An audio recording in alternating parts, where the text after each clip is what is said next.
ये कहानी अमेठी की एक फैमिली की है, जहाँ पे एक अंकल आंटी रहते हैं और उनके 2 लड़के हैं जो बाहर जॉब करते हैं, तो ये दोनों वहाँ पे अकेले रहते हैं।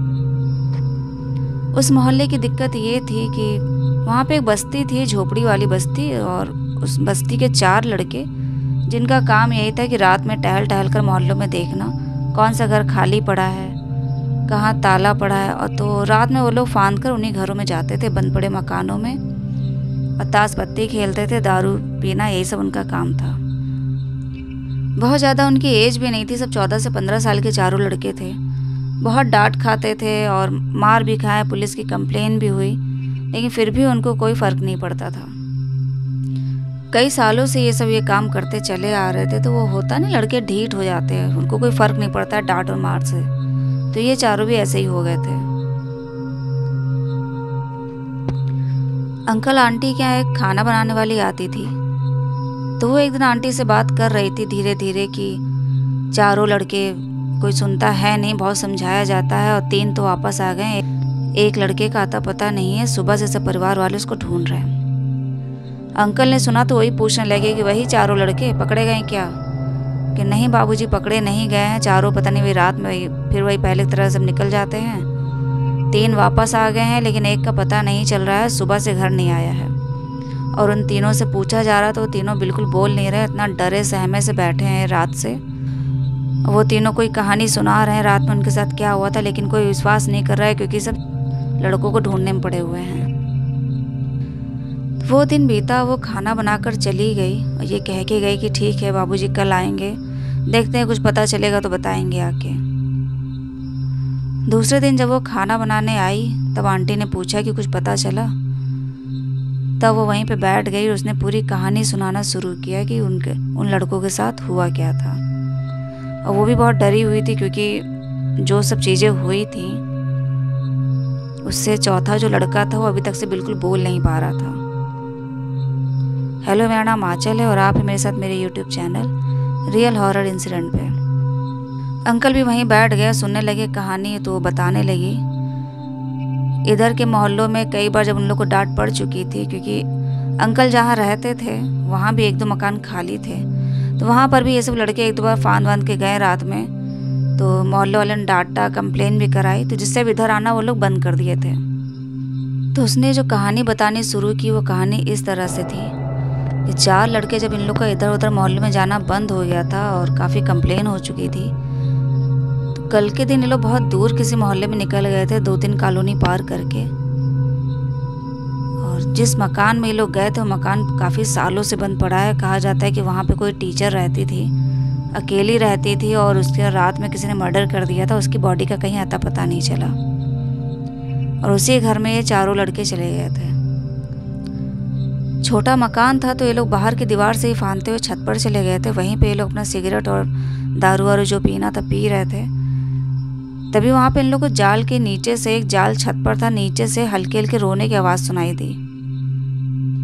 बहुत ही हल्की आवाज़ आ रही थी, लेकिन जो आवाज़ थी उसमें लग रहा था जैसे कोई लड़की बहुत ही दर्द में रो रही हो, कराह रही हो। तो इन चारों ने जब जाल से झाँक कर देखा तो वहाँ से तो उन्हें कुछ दिखाई नहीं दिया, क्योंकि अंधेरा भी था, रात का टाइम था। बस एक हल्का सा इनको एक सफ़ेद चादर जैसी हल्की सी दिखाई दी, कि कोई चादर जैसी पड़ी है, और हल्की हल्की आवाज़ इन लोगों को रोने वाली आ रही थी। तो वहाँ से चारों लड़के उठे और जीने के दरवाजे से धीरे धीरे होते हुए नीचे जा रहे थे कि देखिए आवाज़ कहाँ से आ रही है। इन चारों लड़कों को लग रहा था कि उन्हीं के मोहल्ले के, बस्ती के, झोपड़ी के दूसरे लड़के हैं जो रात में यहाँ पे नीचे हैं और डरा रहे हैं। यही सोचते हुए चारों लड़के जीने से नीचे उतर रहे थे। जीने से नीचे जब ये चारों लड़के पहुँचे हैं, तो इन लोगों में से एक लड़के ने हल्का सा दरवाजे से झाँक कर जब देखा, तो वहाँ पे उसने जैसे ही झाँक कर निकला, वो तुरंत पीछे हट गया। तो और तीनों लड़के भी झाँकने लगे, तो वहाँ पे जैसे एक सफ़ेद चादर में लिपटी हुई एक बॉडी ऐसी पड़ी थी, कोई मोटी, कोई फूली हुई बॉडी, जैसे लगता बहुत फूल गई हो, और वैसे एकदम रस्सी से लिपटी हुई पड़ी थी, और उसी में से हल्की से रोने की आवाज़ें आ रही थी। चारों लड़के हल्का सा वही झाँक के देख रहे थे, तो बॉडी थोड़ी सी मूव हुई, हल्की सी हिली। इतनी तेज वहाँ से भागे अफरा तफरी में चारों लोग जीने से चढ़ते हुए, क्योंकि बाहर से तो भाग नहीं सकते, तो वहाँ लॉक लगा था, तो सीधे जीने पे ही चढ़ते हुए लोग गए कि वहीं छत से ही फांद कर ये लोग बाहर कूद जाएंगे। इतनी तेज भाग रहे थे कि उसी में से एक लड़के का वही जीने के पास से पैर फिसला तो वहीं पर गिर गया। तो उसने आवाज़ भी दी इन लोग को। तो उन तीनों लड़कों ने कहा भी अबे उठ जल्दी भाग। तो वो उठा भी और इन तीनों के साथ भागा। वो चारों फिर वहाँ से छत से कूदते फांदते इतनी जल्दी जल्दी वहाँ से भागे हैं और अपने वही बस्ती में आके, झोपड़ी वाली जो बस्ती थी वहाँ पर आकर जब रुके हैं तो चारों ने एक दूसरे को देखा तो उसमें से एक वहाँ पे गायब हो चुका था। एक लड़के का कोई पता ही नहीं था क्योंकि अभी तो इन लोगों के साथ आया था लेकिन अब वहाँ पे नहीं था। लेकिन इन लोगों ने आसपास थोड़ा देखा, इतना डरे हुए थे कि ये लोग अपने अपने घरों में घुस गए कि घर वालों को पता ना चले। लेकिन सुबह जब हुई और ये लोग वैसे ही डरे सहमे से लेटे हुए थे, कोई सोया नहीं था, तो घर वालों ने पूछा उस घर में जिसमें लड़का नहीं गया था। तो वहाँ जब ढूंढना शुरू हुआ तो वो लड़का मिला नहीं। तो इन लोग के घरों में भी उनकी फैमिली आई कि तुम चारों का यही काम रहता है रात भर में और तीनों आ गए हो, चौथा कहाँ चला गया। उसके परिवार वाले बहुत परेशान थे, बहुत ढूंढा, बहुत पूछा इन लोगों से, लेकिन इन तीनों के मुंह से बिल्कुल आवाज़ ही नहीं निकल रही थी। इतना डरे हुए थे कि बस यही कह रहे थे कि वहाँ लाश पड़ी है, बॉडी पड़ी है, चादर है, ये वो। और इन लोग की कहानी कोई सुन नहीं रहा था क्योंकि किसी को फ़र्क नहीं पड़ रहा था, क्योंकि इन लोग का डेली का ही काम था। तो कोई इन लोग पे बिलीव नहीं कर रहा था। डांट कर पूछा गया, धमका कर पूछा गया, लेकिन तीनों लड़कों के मुंह से बस बार बार यही निकल रहा था कि उस घर में बॉडी पड़ी है, लाश पड़ी है, चादर है सफ़ेद, ऐसा रोने की आवाज़ आ रही थी। खैर ये सब परिवार निकल गए, झोपड़ी वाले थे सब अपना निकल गए ढूंढने के लिए, क्योंकि काफ़ी टाइम हो चुका था, सुबह के 10-11 बज चुके थे और उस लड़के का कोई अता पता नहीं था। 1 घंटा ढूंढते रहे, जब कोई अता पता नहीं चला तब ये लोग आके दोबारा उन्हीं लड़कों से पूछे कि तुम लोग किस घर में गए, तो घर बताओ। तो उन लड़कों ने बता दिया, लेकिन वो लोग साथ में नहीं गए। कह रहे हम नहीं जाएंगे, वहाँ भूत है, हम नहीं जाएंगे। और यही सब डरते सहमे वहीं बैठे रहे। तो जो घर बताया था वो काफ़ी दूर था। ये लोग रात में पता नहीं कैसे सब वहाँ चले गए।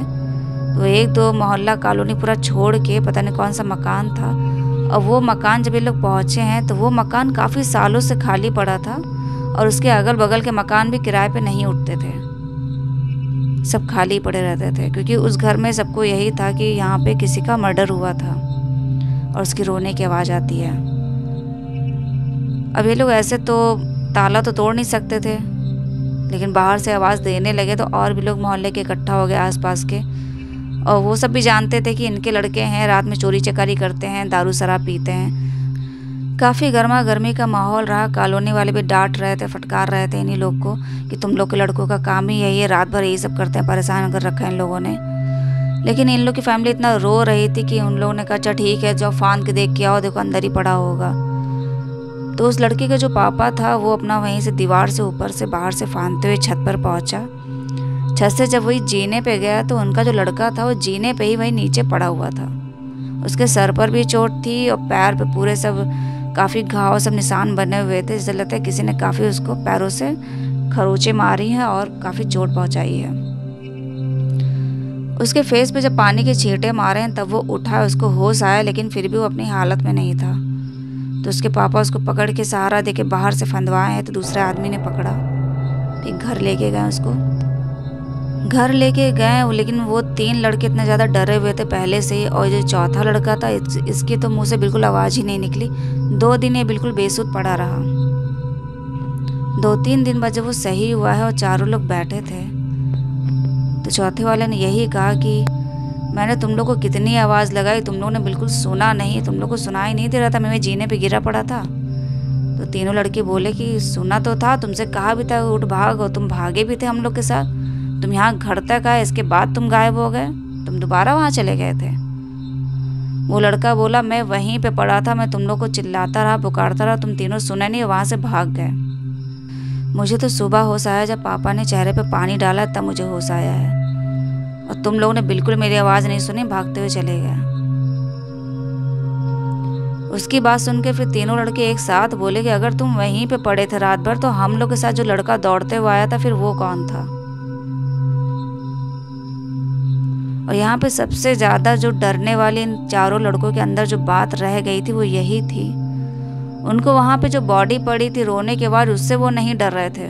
वो तो चलो उस घर में हो गया, दोबारा उस घर में उनको जाना भी नहीं था, लेकिन सबसे ज़्यादा जो चारों लोग डर रहे थे इसी बात से कि वो जाकर रात भर वहीं पड़ा था, तो इनके साथ जो भागते हुए लड़का आया था फिर वो कौन था और कहाँ चला गया।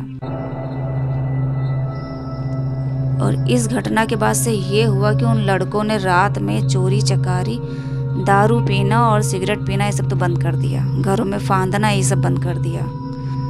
क्योंकि इस घटना के बाद से फिर सुनने में आया ही नहीं कि वो लड़के कभी किसी के बंद पड़े मकान में फांद कर गए हों। अब वो जो इन लोग साथ दौड़ते हुए लड़का साथ में गया था, कौन था, ये क्या था, ये किसी को नहीं पता। वो चारों लड़के इतना डरे हुए थे। तो ये थी कहानी। अगर आप लोगों को कहानी अच्छी लगी हो तो प्लीज़ वीडियो को लाइक करिएगा।